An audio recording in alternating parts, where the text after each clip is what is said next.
સાથીઓ, આજે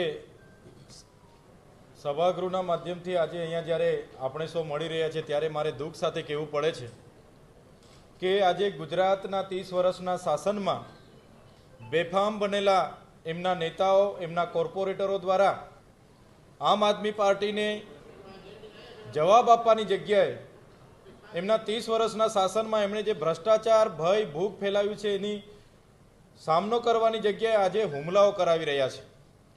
તમને બધાને ખબર છે, અગાઉ અમારા યુવા નેતા યુવરાજસિંહ જાડેજાએ જે નકલી દૂધ જે ડેરીમાં ભરવામાં આવે છે, ડેરીના પુરાવાઓ પણ આપ્યા, વિડીયો આપ્યા, ફૂટેજ આપ્યા, બધું જ આપ્યું, તો એમના પર કાર્યવાહી કરવાની જગ્યાએ બસ માત્ર દેખાડા કરીને આ ગુજરાત સરકારના પોલીસ તંત્રએ એમને જતા કર્યા।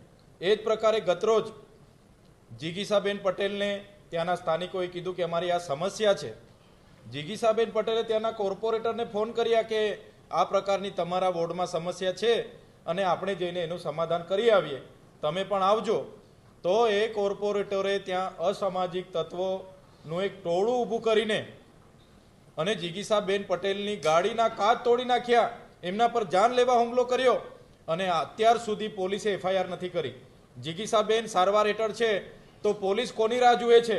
એક બાજુ આ લોકશાહી દેશના ધારાસભ્યને તથાકથિત સામાન્ય બાબતમાં એટીવીટીની મિટિંગમાં કાચનો ગ્લાસ મારી એમ કરીને એફઆઈઆર થાય એના પહેલા ધરપકડ કરી લેવામાં આવે છે।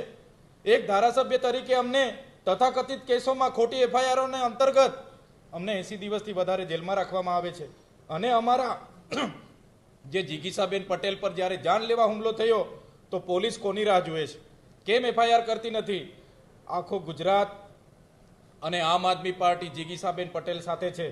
જો જીગીસાબેન પટેલને ન્યાય નહીં મળશે તો આવનારા દિવસોમાં સડકથી લઈને આ વિધાનસભાના ગૃહ સુધી અમે રચનાત્મક કાર્યક્રમો આપીશું અને આ તાનાશાહી ભાજપની સરકારને જવાબ આપીશું।